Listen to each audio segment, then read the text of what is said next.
Hi everyone, welcome for joining our event, COFEM's launch event for our newest resource, Applying a Feminist Lens to Grantmaking for Addressing Violence Against Women and Girls, Funding for Transformative Change. We're really excited to present this to you today and to facilitate a fantastic conversation amongst some great feminists. My name is Lauren Messina.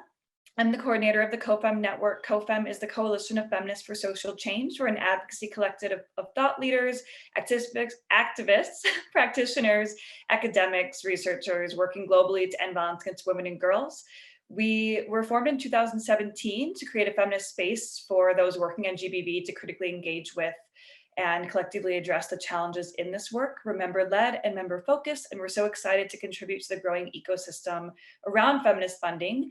In acknowledgement of this, we share a great resource list at the end of the handbook for those interested in other organizations and networks doing fantastic work around this topic. Please do share your information if you'd like to introduce yourself to others in the chat box. I'll be sharing some details in the chat box with all of the attendees as well today, including a link to the handbook, and which is on the COFEM website, as well as a link to a Mentimeter. We'd like to ask all of you to participate in this as well. So we're going to be addressing some of the questions that our panelists will be speaking towards and hearing from all of you, hopefully on the same questions. So do find that in the chat in just a moment and participate if you'd like. Otherwise, I will pass the mic over to my colleague, Fatima Saeed. She's the lead writer on this piece, and so excited to have her introduce a little bit more about what the content of this handbook entails. So thank you, Fatima. Hi, everyone. My name is Fatima, and I am COFEM's advocacy consultant, and I'm originally from Pakistan, and I have had the honor of putting this together on behalf of COFEM. And it's been quite a journey. I guess most importantly, it has been true testament to feminist values, because we've tried to be as consultative and co-create. COFEM, as you know, is a big network, so we've tried to hear from and integrate and get the insights from all our members, from their experiences working on this area. When we initially started conceptualizing this, we thought of we wanted to come up with a practical, actionable tool for donors. But along the way, we realized that it is actually a very useful resource for anyone interested in learning more about a feminist funding ecosystem, and particularly useful for implementing partners, women's rights organizations, and activists. And although the handbook has an explicit focus on violence against women and girls and programming to address it, but actually a lot of the principles discussed there can be applied to other programming areas as well. And as I said, we put this together after consulting a lot of our members, a lot of whom have worked in different capacities as donors and grantees in the past, and also some of our different donors. The format of the handbook follows a system where we essentially put together 6 commitments that anyone who's looking to undertake a journey to become a feminist funder can make use of. And it comes with a practical checklist, which is not an exhaustive list, but to be used, because this is such a rapidly developing field, but to be used as a spur for reflection and hopefully lots of action. So what is a feminist approach to grant making? It starts off with taking a critical look at who and what is funded. That means looking at what is, for instance, when you're talking about who, a critical area to think about is what percentage of GBV or violence against women and girls funding goes to local organizations versus international NGOs. When we're talking about what, we must think about how much of international aid is actually dedicated to GBV work, not just broader gender equality work, but specifically to addressing GBV. How necessitates a reflection on how partnerships is structured, what is the application process, and most importantly also, who defines impact, who decides what success ultimately looks like. And along with all these considerations, a feminist funder combines all of these considerations with a commitment to challenging gender norms that drive violence against women and girls, and prioritizing accountability to women and girls, as well as embracing intersectionality. The handbook actually also touches upon a lot of other key feminist areas of thought, like, for instance, what are key feminist values? You can't really talk about feminist grant making without thinking about feminist values like listening and inclusion and solidarity, and other areas and movements like the feminist foreign policy arena or decolonizing development. So you'll find lots of information on these areas within the handbook, but for the in the interest of saving time, I'm just going to dive quickly into the commitments and with some discussion of what they actually entail.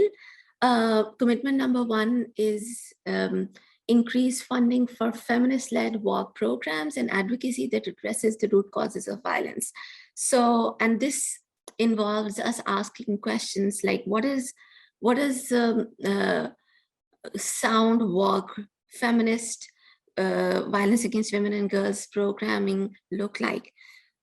Some of the potentially things to start off with is to make sure that the programming is evidence-based and survivor-centered, and that it addresses, it adopts a system strengthening approach to addressing violence against women and girls. Commitment 2, what is accountability to women and girls look like in feminist grant making? For starters, that involves making sure that all that funding goes to and programming is led by women and girls of diverse backgrounds and at all levels, not just international or regional, but also making sure that funding goes to local and national organizations, and also women's networks, not understanding though that there are a lot of small informal movements which do a lot of important work, which might not necessarily be formalized. Commitment number 3, redefining the donor-grantee relationship. And there's just so much to cover here. I think anyone who's worked in the international development and humanitarian assistance sector has so much to say about this. But to, just some of the few things that we talk about in the handbook are what is a sound application and reporting process look like? How can we lessen the burden on reportees under certain circumstances? How do we address the starvation cycle that so many NGOs face a lot of the time? Commitment number 4 talks about funding research grounded in feminist approaches and methods. And it starts off with the question, is research even necessary? And then it goes along, it addresses different concerns across the research cycle,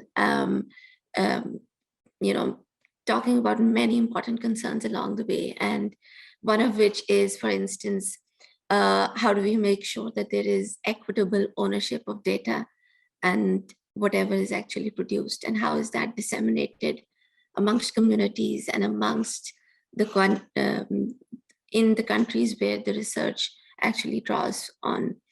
Commitment 5, support targeted efforts to address intersecting structures of oppression that lead to violence against women and girls. And this is a core feminist commitment because it involves understanding that we need to have specialized programs to cater to different groups who are likely to experience violence, rather than putting everyone together in the same bucket. And it requires promoting coalition building and making it possible for different actions for different actors in the VAWG field to come together and strategize. And lastly, Commitment number 6 requires embracing a power-based analysis to gender and saying no to gender neutrality. And a lot of that, and this section in particular puts out a few red flags for everyone to watch out for, whether it is in proposals or at some other stage of programming. But for instance, looking out for arguments that say you should provide the same services for everyone, irrespective of gender. So there's so much more that's in the handbook, but for now, I really want to hear from our panelists who have had lots of experience thinking about these considerations and also applying them. Without further ado, I'd like to ask them to introduce themselves, and then I'll hand it over to my co-moderator today, Joy Watson, who's also a COFEM member. Over to you, Joy, for the introductions. Thank you, Fatima, for taking us through the tool. And this is going to be a very interesting discussion with our very exciting panelists. Tina, can I start with you and ask you to introduce yourself? Hi, colleagues. My name is Tina Musuya, and I'm a very happy feminist. I'm based here in Kampala, Uganda, and I've been doing this work for the past 16 years. And I'll be speaking a lot from a practitioner's perspective. I've been doing a lot of violence prevention work and also advocacy for law reform and implementation. Thank you. Over to the next. Thanks, Tina. Jean, would you like to go next? Yeah, hi everyone. My name is Jean Kemitare. I'm a feminist, first and foremost, but I'm also the Programs Director of Urgent Action Fund Africa, a Pan-African feminist fund that utilizes rapid response grant making as an act of solidarity building. Happy to be here. And yes, I have also extensive experience in gender-based violence, violence against women, Raising Voices, CEDOVIP, Gender-Based Violence Network, COFEM member. Those are all close to my heart. And we're so looking forward to tapping into all the knowledge that you heard. Radha, can I ask you to just say a few words? Thanks, Joy, and hi everyone. Great to be here. My name is Radha. I'm the Global Program Officer at the Ford Foundation, working on our Gender, Racial and Ethnic Justice International Program. I'm the sole donor here in that sense, so I feel like I have a lot of responsibility in that regard. The program that I work on at the Ford Foundation has a very specific focus on supporting work to prevent and respond to gender-based violence, and that includes advocacy to bring in more and better resources for Global South feminist movements and networks working from an intersectional perspective. So that's really the focus of our grant making, and I'm really happy to be part of this conversation and look forward to the next hour or so. Thanks. Great. I think maybe I should just mention that we were also meant to have Wellspring on the panel today, but unfortunately there was a family situation which required that the last panelist couldn't be here. But just to say hi to everybody, thank you for joining us. I am Joy Watson. As Fatima mentioned, I'm on the coordinating committee at COFEM. I'm a senior researcher, feminist researcher, and I've been actually starting to use this feminist grant making lens in a very exciting piece of work that I'm helping the Sexual Violence Research Initiative with on tracking funding flows to research on violence against women in low and middle income countries. So, I've spent some time using it, and it really is an incredible resource. So I want to start with, and Tina, I'm sorry to pick on you first again, but I want to start with when Fatima took us through those 6 principles that the tool is based on. Which one resonates most for you and why? And because I've been working in this field for a very long time, they all resonate, but I'll focus mainly on 3, and I'm going to explain why. The first one is really about the commitment number 1 which is about increased funding for feminist-led violence against women programs and advocacy that address the root causes of violence against women. I think this particular one is extremely important because feminist-led violence programming is rooted within the people, the communities themselves. And it's led by women who are doing this organizing, and they are part of the change. First of all, many of them have experienced the violence and they live with these communities. So it's important to let them lead us, to let them lead this process. So if we ignore that, I think we shall not be addressing the problems down there. So for me, that's number one. Then secondly, I think this particular one of Radha and Jim, I will jump to the third one, which is about redefining the donor-grantee relationship. Because I've been a grantee for a very long time, we are good partners together, but I think a lot needs to change in terms of when there's commitment to redefining that partnership, relationship. It means many things. Who is leading the process? Whose voice is being heard?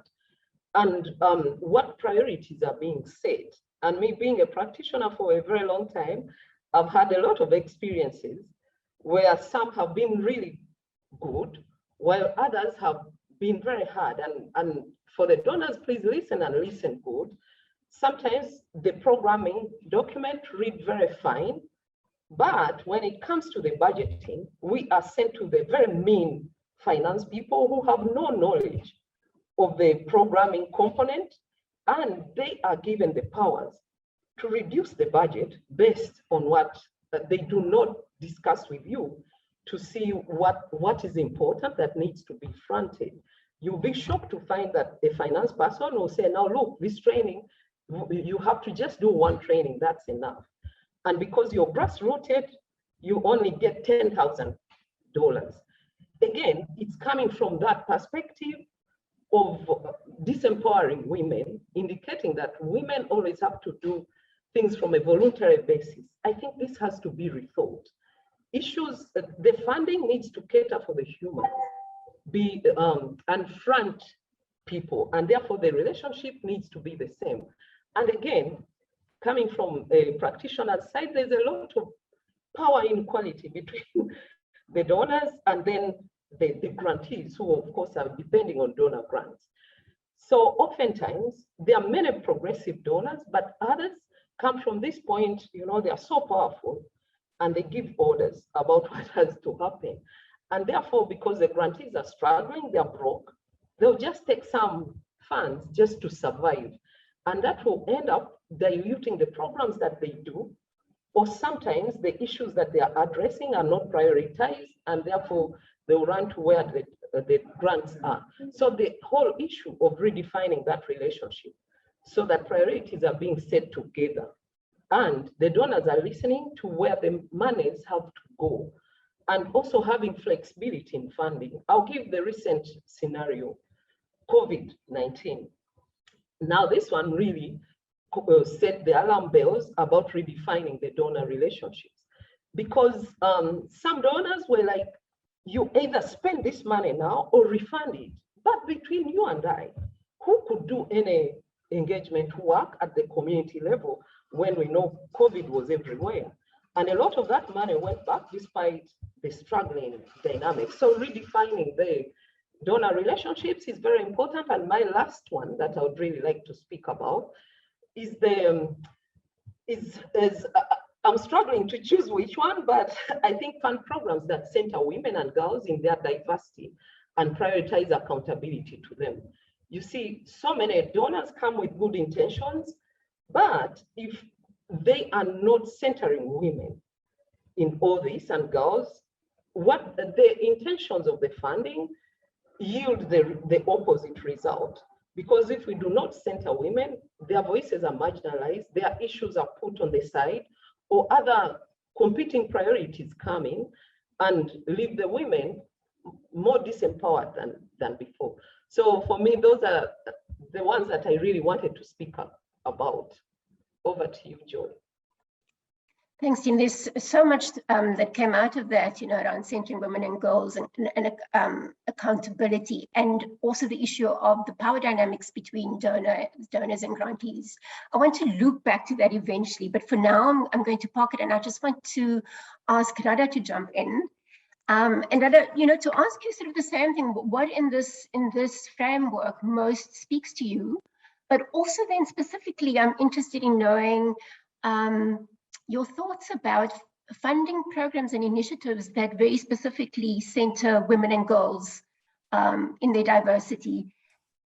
And linked with that, the sixth principle, which is embracing a power analysis based on gender and say no to gender neutrality. So if you could just talk a bit to that, Radha, that would be great. Sure, thanks, Joy. And before I answer the question, I really do want to congratulate again COFEM on producing this handbook, which is such a very practical resource for such a wide range of stakeholders, not just those working on violence against women and girls.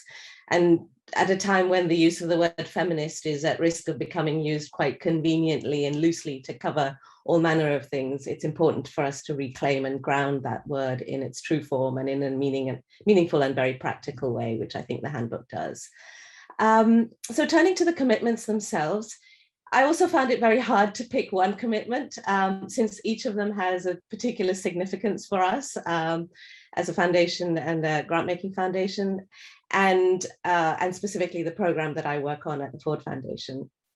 But so I'm going to take the liberty of talking about more than one.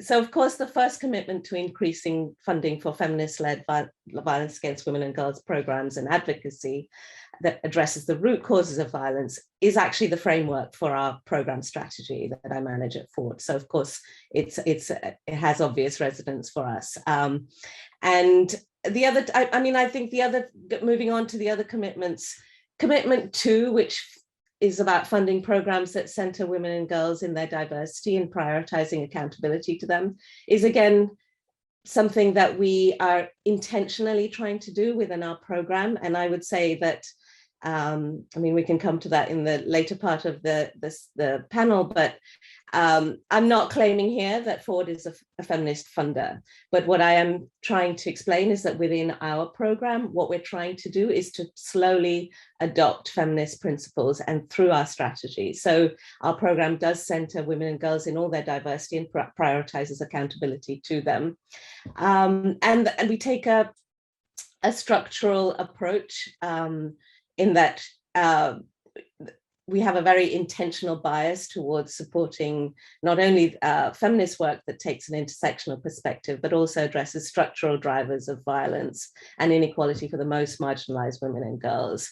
And women and girls who are marginalized because of their intersecting identities in relation to gender, race, age, class, sexual orientation, or disability. And what we're trying to do is put them at the center as survivors and agents of change, and trying to support work that disrupts sort of entrenched systems of power and privilege. So I would say those 3 commitments are the ones that kind of resonate for me mostly, because they align quite closely with our program and what we're trying to do in our program strategy.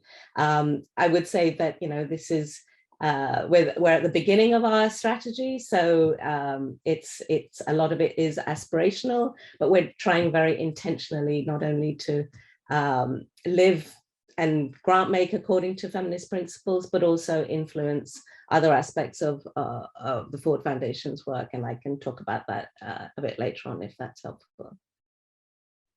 Great. Now we look forward to hearing more. Jean, I'm going to move to you now, and I want to draw specifically on your experiential learning. So taking from your wealth of expertise, if you can talk to us about ways in which you've tried to live out these feminist principles in your relationships, in donor-grantee relationships, if you could talk a bit to that. All right. I'll start a bit by talking about the 6 commitments out there, part and parcel of our work as a feminist fund, as a women's fund. And if I were to choose, so I'm just circling back to your question and choosing, the one on redefining that donor-grantee relationship, I feel is at the root of the principle of feminist philanthropy, because feminist philanthropy is grounded in values of equality, justice, respect, and accountability, and is acted out, expressed through solidarity, collaboration, and an intersectional approach. So we look at funding as an act of solidarity. If I look at UAF Africa, our funding, we look at it as an act of solidarity with the movement, with mutual empowerment, mutual learning and empowerment. So it's not coming from a charity-based outlook. So I feel like commitment 3 is one that is core if I were to pick. They are all mutually reinforcing and important, but commitment 3 ensures commitment 1, 2, 4, 5, 6 happen. If there is respect between the donor grantee, if there is looking at the funding, the resourcing, using funding as just part of the equation of the social justice transformation that is required, and the grantee also brings their own expertise, context groundedness, knowledge of the people, skills that they come with, and you're providing the financial resourcing, looking at it as an act of solidarity. That for me is what redefines the donor-grantee relationship. Then the rest would fall in place. It would be easy to see why you need to increase funding for feminist-led programs. It would be easy to fund programs. It would be easy to do all the rest. So starting from there, then to our own practice as Agent Action Fund Africa, our work, we look at our work as relational. So looking at the number 3, commitment, our work is relational. Our funding and resourcing is an act of solidarity to movements and women human rights defenders across the continent. So when we give resourcing support, it is not only money thrown at you as here, go ahead and good luck to you. It comes with accompaniment support. It comes with linking to other funders, because ours is catalytic funding. So that's one. We base our funding on values of trust, equality, mutual partnerships. So we are careful about the language we use, whether we call our partners or beneficiaries. That is very important to us. Turning to violence, what we call violence, what we call gender-based violence. Also looking at women, who do we serve? We look at women as women to mean women, but also structurally excluded women, gender non-conforming communities, and we take that as a totality. It is important for us to increase funding for violence against women work. And over the past 2 years, our funding has actually gone up to 35% of our funding is addressing violence against women, because as you all know, it is the intersecting issue as you're addressing all other oppressions, whether it's patriarchy, racism, capitalism, all the isms that intersect to compromise women human rights. We also consult a lot with our communities, with our partners. We have assessments every year. We have a structure of advisors across the continent that help us get abreast with what's going on in the community, in the communities that we work with, in the countries that we work with. We have trends analysis that we generate through the applications that we receive, the convenings that we have with partners, in order to get a full sense of the context and work with what the context, responding to what the context is engaging with, as we are operating in a rapidly shifting context. So basically we are working with all 6 commitments, and that is part of our mandate as a feminist fund. Thanks so much for that, Jean. I want to, so some of what you were saying just actually got me thinking around part of the SVRI work on tracking funding flows to research on violence against women. One of the great difficulties in that project was actually tracking monies going to violence against women and girls, right? So it's all very well to have a tool for applying a feminist lens to grant making, but what happens when it's virtually close to impossible to monitor aid going to violence against women and girls? So the transparency of that funding. Now, I mean, a couple of years ago, and it's a pretty recent development, the OECD included in their database purpose code 15180, which tracks funding flows to violence against women and girls. The sad thing is that many countries don't necessarily use it, so it's an inadequate tool. But from this, we see that less than 1% of ODA funding is targeted at ending violence against women and girls. So, Radha, just coming back to you and coming back to this issue of, transparency around aid, prioritizing this work, monitoring what's going to it, and accountability. I'd like to hear your thoughts on that. I think that, and I stand to be corrected here, but I think that in the context of the feminist lens to grant making, using the words of, I think they call it starvation funding, where you have, where Tina was talking about earlier, grassroots organizations doing this work, but really battling to survive, and the struggle around accessing core funding. So, Radha, if you could just talk to us a bit about prioritizing the work, the fact that it's less than 1% of ODA funding, and how we monitor and track this better. Thanks, Joy. Yeah, and absolutely. I think the data is non-existent, if not scarce, in terms of funding flows, and that actually is at the core of our analysis and our program, which includes advocacy, supporting grantees to advocate, but also our own advocacy in terms of bringing in more and better resources for work to address violence of women and girls. So we've incorporated, we've accepted that that there's a lack of data, that there's a lack of, and I don't necessarily think it's deliberately being untransparent, but there is a lack of transparency in terms of how funding flows are kind of play out in terms of supporting this work. And so our funding is we are trying to support grantees to look at those funding flows. And I see that one of our grantees from Columbia University is here that is very specifically trying to track funding for GBV work. So I think it's the reality, and I think it's what we all each have to take on in our own advocacy, in our own roles, in whatever spaces that we are in, to ask for that detailed funding and kind of disaggregated funding so that it is prioritized. And I think in the COVID context, given that there has been a heightened awareness of violence against women and girls, I think there is an opportunity for us to advocate with governments, with other philanthropies, with other kinds of donors, that actually, given the importance of this issue, that really we do need to track that funding and be accountable to how we're supporting that work.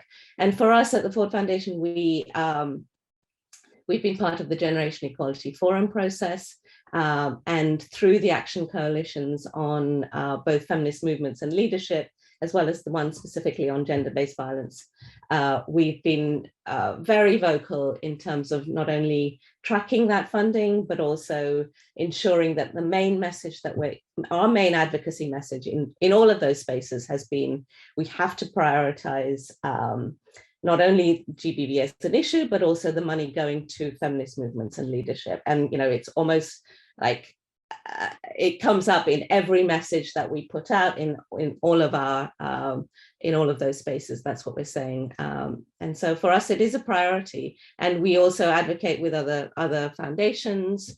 And so we're trying to sort of address it in different ways. I don't know whether that necessarily answered your question was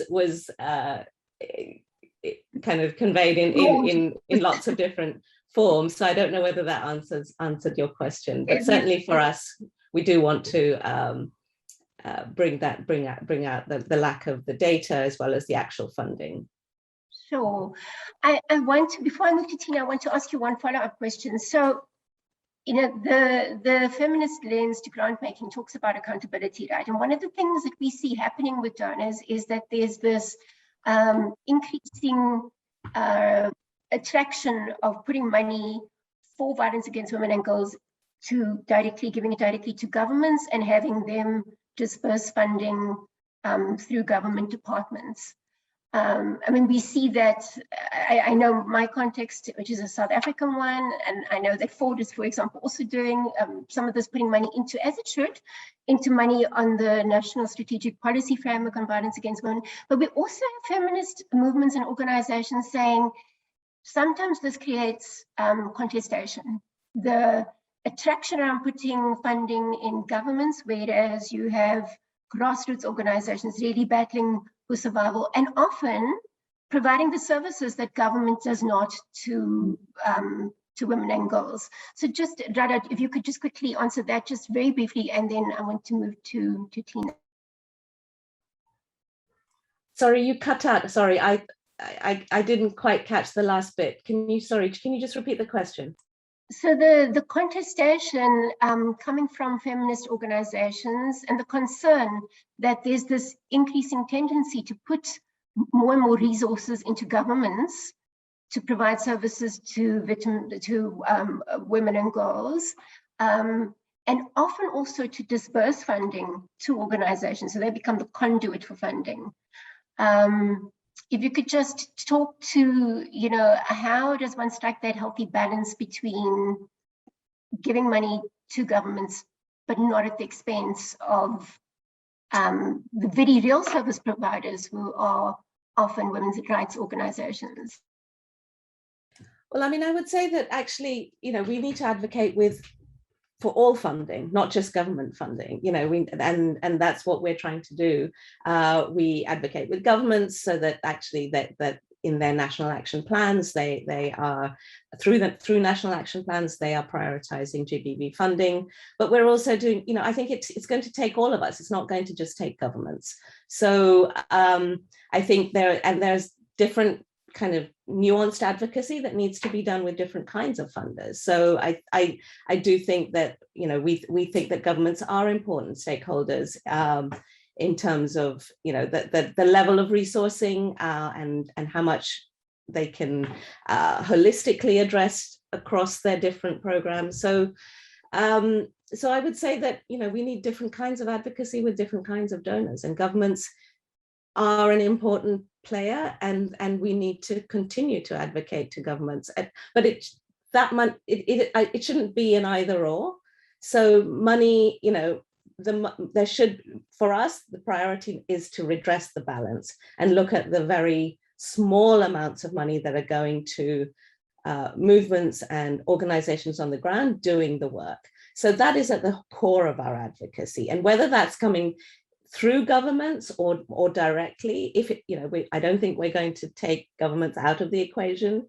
So of the money that goes through governments, we have to ensure that we're being very specific about how that money is going, how, you know, so that it's not just the more money, but it's better money, that money comes with the freedom for those organizations to direct those resources. So I think it's fine-tuned advocacy depending on who the donor is. But I would say that you can't take governments out of the equation. I think they're an important one, and I think we have to ensure that there is I think what the Association for Women in Development call is like a feminist funding ecosystem that recognizes the different players in an ecosystem for funding feminist work, and governments are part of that, and we need to ensure that they play their role in a correct way, and not at the expense of organizations, but they're learning and they're listening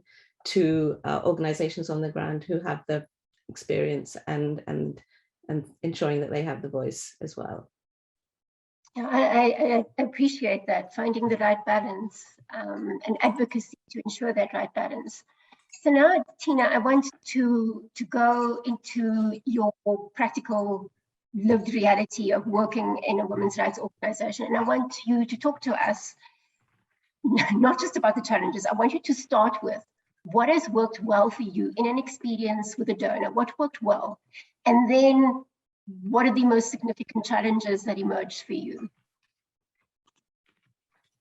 Oh, I have quite a number of experiences that have worked well because we've been lucky. I don't know whether lucky or some of our donors have been really feminist donors who have funded us for a very long time, many years, over a decade. You know, they saw us when we were small and continued to support us to grow along the way. And they also enabled us to set our own priorities, pilot new initiatives, and get successful together. They've been with us over 10 years and they continue to support us in terms of programming work, and they give us funds that are somehow flexible to also cater for the needs, administrative needs, and then also have a human face to it, you know, self-care activities and the wellness of staff. And also to make sure that the community members that we work with are also valued as human beings. So we also have components, because here in Uganda, we live in a very sensitive cultural setting, whereby, for example, you have to have very good relationships with the folks that you work with and watch out for very important things about their lives. For example, if they are unwell, for us in the Ugandan context, if someone is ill, you have to go visit them. And when you visit them, you go with a get well message, which could be, even if it's a small token of something to, maybe a card, something to eat. If they lose a family member, you should be there to commensurate with them. Then if there's something that is celebratory about their work, you celebrate together with them, or they're getting married, or their children are graduating, you have to be there. So some of our feminist funders have had that flexible funding to allow for that. And that's why we've had like this successful programming along the way. And then also to make sure that we retain staff. Retaining staff is extremely important in this work. So having money come in on time, and then also pay the staff on time, and also support them on their capacity growth. So training and transforming of our staff is extremely important. So there's funding towards that, because the change must begin with us, and then it goes out to the others. So that's one aspect. Then the other difficult experience has been some donors just come in and say, this is what you're supposed to be working on. There's maybe $100,000, and this is how you're going to budget it. And then according to their policies, things are extremely slow. The funding may come in, you know, it's maybe they are dispersing on an annual basis, but the fund comes in two months to the end of the year. And they are stressing you about completion. They are not even remembering that you had stuff to pay, you had costs to meet, and you cannot sleep because the calls and the pressure for you to deliver or they take back the money is extreme. And they do not understand things like self-care and the wellness of the staff. They will even ask you, why did you pay for this, even if maybe it was only $50,000 to pay for the funeral services of a community activist? They'll even say this is a disallowed cost. So they don't have that human face, and it becomes particularly difficult. While some of them, because there were some who I had to stand up to and say, look here, because they were coming from a bullying aspect, saying, because we pay the 100% salary of these three staff, they must always be with us. I had to tell them, look here, these are staff of CEDOVIP, sorry. They are not part of your department, and therefore they have to lead the work from CEDOVIP. And we had serious challenges with them, because then they were looking at us as problematic grantees. And you know, they call you to these meetings, and the inequality, you know, they are shouting at you and telling you to comply. You know, they come from this militaristic aspect of giving you orders to just obey. And as a feminist, of course, I always landed into trouble with them, because I'm like, you know what? We'd rather forego the funding. We are struggling, but we are not going to take this because it's too much. And then, of course, the aspect of having like these, the finance people who do not understand the program, who just cut off the budgets on most important priority activities. You know, they just say, this is the money, and for us, we are revising it, given our competencies, this is how the budget should look like. So at the end of the day, you have a skeleton kind of programming, and they are more interested in numbers instead of the transformation that is happening. Because in their side, they're like, how many people did you reach? But they're not looking at what change did you create in the lives of these people. And such things are, I think, extremely important for them, for all of us in this space to look at, and then also to look at why feminist grant funding is extremely important, because it's looking more about the transformation of the people involved. Over. Well, there was so much in that, Tina. I mean, you know, you're talking to power dynamics in relationships and inequity, and how, and I'm so glad that you also raised the notions of self-care, that, you know, it's not just about providing services, but there are human beings providing those services, and training and development and self-care and all those things should be right at the top of the list of priorities. Jinx, I want to ask you to jump in here and talk about models of best practice for donor-grantee relationships and some of the challenges that you've faced. I think I'll start with the biggest challenge for feminist funding, which is the fact that feminist work to transform and make shifts in gender-based violence against women. It's long-term. And we are dealing with a complex, multifaceted issue that cannot be addressed with one process, one project, and cannot be neatly fitted into a log frame and check boxes. So that's one of the biggest challenges. So as a feminist fund, we are getting funds from donors. We are like intermediaries or bridges to address this issue with organizations that are working in the way that Tina has described, right? And that's very important because, you know, to strengthen movements and to actually have this transformation, you have to center care, you have to look at the work as long-term transformational, you have to look at the work as a process-oriented, it requires a lot of holding. And so to balance that, what you know is really needed with the kind of funding architecture that we have out there that we are receiving funding from. So I think that's one of the biggest challenges. But a lot of work is going on to address the relationship, donor-grantee relationships. And as I said, for me, that's at the root of having violence or feminist funding that is effective. A lot of work is going on. There's a lot of, there are collectives that we are part of, where we are engaged in quite a lot of philanthropic advocacy. For example, the Count Me In Consortium that has anchors on the work of AWID and Mama Cash that we talked about on tracking funding. We're also part of Prospera, where we came together, especially to do advocacy around funding commitments in the Gender Equality Forum.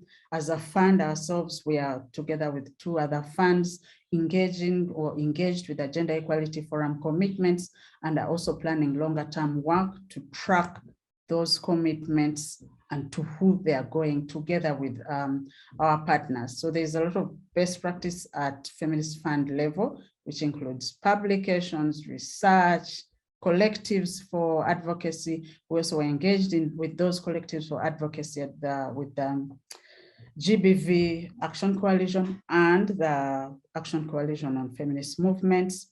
But also at a broader level, there are collectives, for example, one that Ford is part of, Power, for private philanthropists and who are addressing women's rights. So there's a collective that has those philanthropists that look at the power relations and the way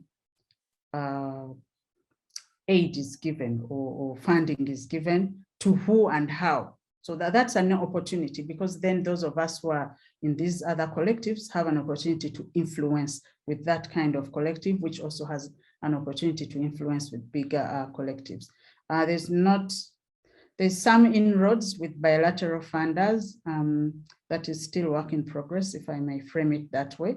But there are some inroads, especially some who are starting to articulate the issue of feminist foreign policy and so on. That provides an opportunity for engagement.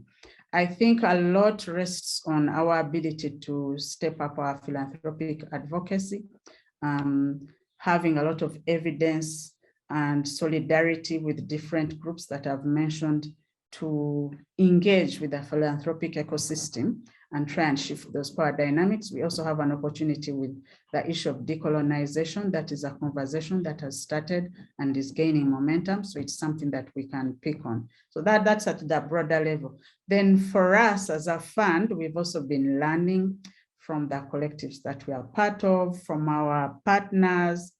And so we've expanded out the role of our advisors. Advisors are usually former grantees and also feminist activists, women human rights defenders that have stood out for their activism. So we've expanded that role, and some of it includes building capacity of smaller organizations who may not have been able to access the kind of funding that we have, the kind of funding that other women's funds put out. So we have regular capacity building sessions with them led by the advisors. We have continual consultation with the advisors on grants that we are giving, contexts in different countries and how to respond to those contexts. We have a system in the fund where the decision for grant making actually doesn't rest with me, doesn't rest with the executive director, doesn't rest with senior management. It rests with the team at a different level. As a way of trying to decentralize power around resourcing and resourcing decisions, we have a whole range of convenings that we engage with partners to do agenda setting for different issues on which they would like to influence. We are conscious of our facilitator role and not advocate. We only stand up as an advocate when we are engaging with philanthropic advocacy. But otherwise, for the rest of the engagements with partners and support to partners, we are conscious of the power of money or the politics of money. So we consciously take a back step to play a facilitating role for the movements. We are conscious of care, the importance of care and centering care as a movement building strategy, and we invest heavily in it together with defenders through the African Women Defenders platform, otherwise known as the Feminist Republic. I could go on and on, but I know that time is a challenge, and I'll leave space for you to ask some other questions. Jean, that was incredibly useful. And also, so thank you for talking about advocacy initiatives around philanthropic advocacy, because I mean, that really is where we are wanting to push this conversation towards. So thank you for sharing that. And equally, I mean, I think that, you hit the nail on the head that one of the single biggest challenges is long-term funding for violence against women and girls. Like, many donors want quick fixes, and the funding is often short-term, max 3 years often. And also, the difficulty in donors wanting to measure and track change, whereas this kind of social transformation is very difficult to measure. So, I mean, some very important issues that you raised there. Radha, so I'm interested now in you looking through your donor eyes, some of the challenges in providing flexible funding to organizations for violence against women and girls. And also maybe you want to touch on, could you, and you don't necessarily need to speak just from a forward perspective, but just generically, challenges in implementing a toolkit like this for donors? Right, those are two different questions. Just remind me what the first one was. Maybe I can take the challenges one first, and then you can remind me again what the first one was. But I think that, again, I just want to sort of underline that, I'm very conscious that I work in a large institution that is not a feminist funder by any means. And so what we're trying to do on almost as in a microcosm is to try and demonstrate through our program what it takes and what it means to take a feminist perspective. And I think we're at the very early stages of doing that. I think the challenges that we have are both sort of internal and external, and can be extrapolated to cover other funders as well. I think that the fact that being a social justice funder and being a feminist funder at the moment are not necessarily interchangeable. And I think for us, that's a big challenge for all of us. How do we make being a social justice funder synonymous with being a feminist funder, rather than a niche abstract concept or approach that people feel is not for them, that it's not, it's not applicable to them. And I think that is the challenge that something like the handbook really kind of starts to address. It gives us a very concrete way in which we give funders who are funding GBV, but also funders generally, what it means to be feminist. And also what I think the challenge is for us is not to just see it in silos as funders, but across movements. So, part of being feminist is also working in allyship across movements and as donors, we need to take that on board in the way that we fund. So I think those are some of the challenges to a funder that may be sort of taking baby steps in trying to be feminist. And I would say that actually I would argue that there's a sense that there is a resistance to being feminist as a funder. And I would say there may be resistance, but I think there's also insufficient knowledge of what it means and how to do it. So I think sort of being optimistic, I would say that tools like the handbook and like some of the incredible resources that are out there produced by Urgent Action Fund, AWID, all of those are all kind of, they should be part of a broad toolbox that we make available to explain to all sorts of funders, whether we're talking about governments or private philanthropy. Being feminist isn't difficult, right? It makes sense, and it makes, and so we kind of need to use all of those tools to make it less of an abstract concept and much more of a practical, no nonsense, really important approach to all of our funding across not only feminist movements, but across all of our movements and our work. So that's really not answering either of those two questions that you posed to me, but I just thought that I think those are kind of important points I'd want to make in the context of the handbook. Actually, I'd give you 10 out of 10 for answering the questions. That was perfect. And thanks for also reminding us that, the advocacy is centered around two things here, that on the one hand, that there might be resistance to feminist funding, but also insufficient knowledge, and that the toolkit addresses a niche in create its knowledge generation. So now, before we move to Lauren showing us the Mentimeter and taking some questions, I want to end off with, Jean, you mentioned this, and the Feminist Lens for Grantmaking certainly tries to use this lens of decolonizing funding and looking specifically through the lens of providing funding specifically in low to middle income countries in the global south, and how those dynamics of power and relationships are structured. So I want to do a quick go around with each of you in terms of what needs to happen to create more equitable relationships between donors and grantees, and specifically within the context of decolonizing aid. Let's start with you, Tina. Sorry, I can just say Tina, Radha, and then Jean. Okay, so I think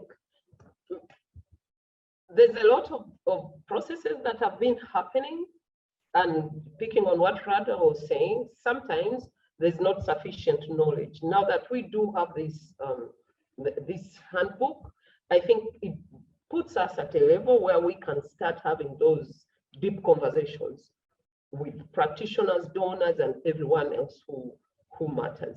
And just again, so we know, there's a whole group of already feminist funders who can start to have like dialogue and conversations with other donors to really see that if they change the perspective of funding and the donor relations with grantees, there's bigger impact out there, because it's through a lot of the feminist granting, funding, that has led to a lot of effective and impactful programming. And we shall actually reach our goal of gender equality, and then, of course, having more women and girls living free from violence. So all those good practical ways of actualizing what is in this handbook is very, very important, by having case studies of already donors who are doing that. Then, of course, the other issue is many donors need to remember that if we are deconstructing hierarchical and oppressive power, we need to deconstruct it also within our own field and relationships. We need to look internally and see how can we address the privileges. And this time, if the donors are the ones with the privilege, and because it's coming from the point of them having money, they need to remember that they need to be amplifying the voices of the women and the ones who are doing this work. And how do they do that? They need to kind of sidestep their privilege and make it open the space to listen more and learn more, and also to have their own staff, maybe at country level, to remember that the work is very, very important. They do of the feminist organizations. They do not have to look at themselves as these very important, powerful people who are looking at, because many times they remind people that you're just a simple grassroots organization. So how can you even put this cost to this? And they expect the women's rights organizations to have staff on a voluntary basis. So I think having all this change and like clear principles, if I would say, and a checklist of how that is done will be very helpful. Over. Radha? Yes, I mean, I think that from our perspective in terms of the equitable partnerships, I think it's about operating ultimately from a space of humility and trust, creating trust. And for me, in practical terms, as a funder, giving core support, multi-year unrestricted funding is perhaps one of the best, most practical ways that we can show trust and build trust with our grantees. And it's at the beginning of sort of seeding power.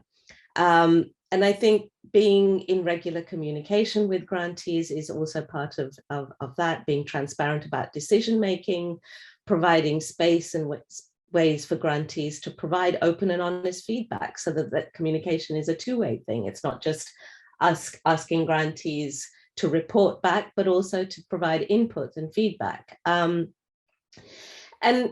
bringing, in those conversations, having open and honest conversations about power and resources, what is possible, what is not possible, because, we also, have limitations. So I think that creating that environment where we can be open and honest with each other about our own limitations, I think is really important.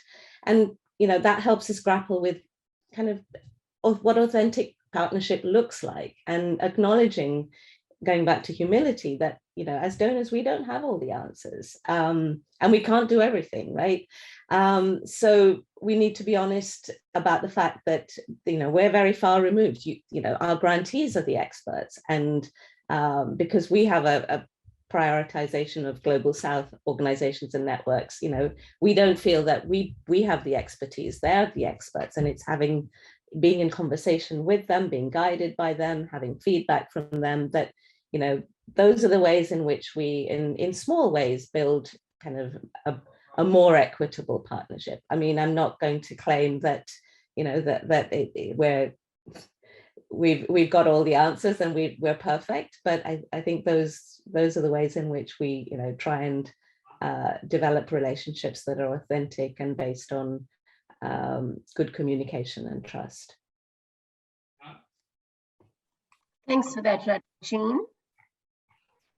Yeah, so as a feminist fund, I think to ensure more equitable relationships, and also for other feminist funds, would be to continue learning from our partners, learning from the whole ecosystem, because learning helps you to know what's going on with the partners and what they consider equitable, and getting feedback, as Radha talked about. Feedback is very important. Whilst you may think you're having this very brilliant feminist model of funding, it may not exactly resonate in that way with the partners. So learning from partners and also learning from the ecosystem, which includes tracking and research around what funding is given, how, to who, and when. That's one. But I think also having internal conversations that are based on the values of feminist funding as a regular practice, to make it kind of resonate with staff, because staff change from time to time, resonate with staff, resonate with our practices around what are the values of solidarity. What do we mean when we say solidarity and support? What do we mean we are resourcing movements as an act of solidarity? That is very important to keep us conscious of maintaining equitable relationships, added to the feedback that we would have received from our partners. I also think it is important for us, and I'm glad that you're interested in philanthropic advocacy, taking this forward. I think it's a very important part in this whole conversation, because it doesn't help for us to sit and pick out what the challenges are and pick out what we think would be the solutions without then influencing those with power to make us the change. So I think we need to invest quite a bit in philanthropic advocacy, and then the rest would fall into place. It's almost the same. If the philanthropic sphere is as patriarchal and as oppressive and as all the other oppressions that we are trying to address in the world, it is part of the world, the philanthropic ecosystem of the philanthropic sphere. So investing in advocacy that would raise critical consciousness around the power dynamics. As Radha said, some may not be even aware about that and how it plays out and the impact it has. So there's raising critical consciousness, there's tracking funding commitments, because commitments is one thing, but how they actually play out is another. And I'll pick an example of a research that CEDOVIP did tracking government funding for violence against women, and there were interesting revelations of funding going to support Women's Day celebration, marked as, funding to address violence. So tracking is important, working in solidarity across. So there's, like I mentioned, there's power, there's Prospera, there's other structures that can work in solidarity with each other to actually have an impact, in impactful philanthropic advocacy. So yeah, that's what I see. There's what we can do as feminist funds internally, but then there's also what we can do together and out there as, which I'm classifying as philanthropic advocacy. And I really think that it would be great if one thing that comes out of this dialogue is a series of ongoing conversations about philanthropic advocacy and raising that critical consciousness that you talk about. And we can loop into that discussion some of the issues that Radha raises. What does an authentic partnership look like? What is possible, what's not possible, what are the limitations? These are some of the things that we need to begin to be talking about a whole lot more. At this point, I just want to call on Lauren to talk to us a bit about the results of the Mentimeter. Sure, I'm sharing my screen now, and a big thank you to everyone who's been participating in the chat box. There's so many important and relevant observations in there, and I wanted to just share some of the perspectives that have been shared by the attendees today, both for all of our panelists and for the other attendees to read as well. So right before I know we don't have much time left for Q&A, but just wanted to be able to share back this feedback loop and make sure that others were able to read this as well. So you can take a look at some of the answers to the major challenges in being a feminist funder or being a grantee seeking flexible funding to end violence against women and girls. So I will just pause here for a moment. I'm also going to apologize for, I got so lost in the wisdom and the sharing from the panelists that I silenced everybody's voices, and my humble apologies. I lost track of time in dealing with the questions and answers. But as we look at this, maybe Lauren, you could just pull out some of the questions that we can just maybe take at least a round for the panelists. Yeah, there were, sorry, let me pull up. I know that there's a few in the Q&A that are really relevant, but here's one, which is, I think, especially relevant to the work that COFEM is doing right now as well, but how do feminist funders do organizational life differently? How do they live their values by creating an organization environment where transformative funding can be dispersed? And this kind of echoes another question that came through, which is, are there tools on how to, be a feminist organization, be a feminist funder that goes more into that day-to-day work? And, do there need to be more tools for this? Are there resources available on, putting these principles to practice within this, side of the field? So I guess I can just kick that off there. I know that there were a few questions that came through on that while I continue to scroll down through. Sure. Does any one of the panelists just want to jump in on that one?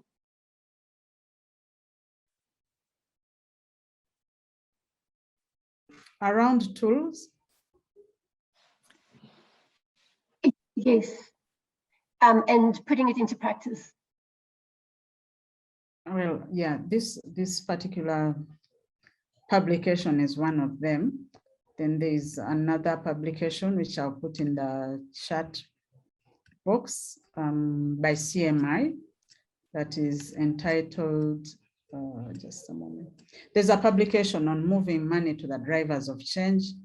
Although it is directed to bilateral and multilateral funders, how bilateral and multilateral funders can resource movements, you'd be able to find some interesting information from that. There are also other publications by AWID that would be of interest.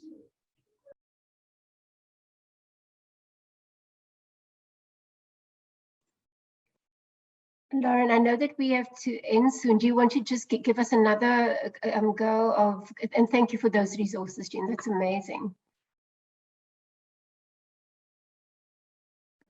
Yes, I will point out too that COFEM has a few resources on this on our website, a learning brief on feminist leadership, as well as a few different blog posts on, feminist infrastructure and ecosystem, which we're planning to build out a bit more of in the next year. So really great question. I will share another question from the chat. So I'm scrolling up, there's just so many great questions. This one came through to ask about,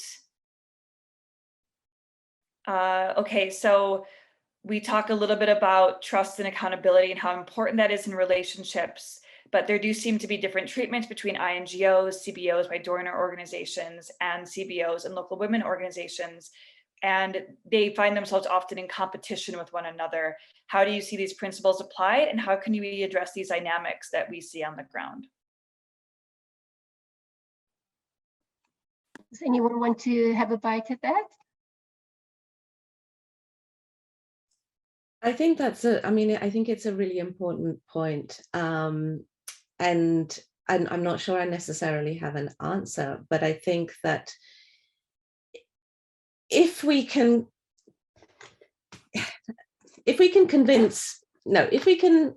demonstrate that those most affected, those closest to the problem, those on the ground are the ones with the most expertise, that's actually the message that we need to get across to all funders, that, if you are working through intermediaries, there have to be certain principles, there have to be, and that it almost has to be a default that money goes directly to those most closest to the ground, and we have to explain why money isn't going to those most closest to the ground. So I mean, it's a really tricky one, because when we want to, when donors are trying to move large sums of money, then it's easier, the usual explanation is that, you know, it's easier, the infrastructure is there through large international NGOs, but we have to keep making the case that those on the ground, those who are closest to the problem have the wisdom and the expertise, and they need to have the money and the power to control how that money is used. It's going to be a long-term advocacy strategy that we have to keep saying it. And I think that there are more and more opportunities for us to do that kind of advocacy in different spaces, but we need to keep hammering it in. Thanks for that, Radha. We have run out of time. And Lauren, is there one more burning question that you want us to do, or do we need to end? There's one more that kind of builds on that one that I think would just be Sure. great, because it helps us kind of bring back around the advocacy of this piece. But just in terms of, feminist organizations have been outlining the need for long-term flexible core funding for work for the last 25 years at least, probably many more.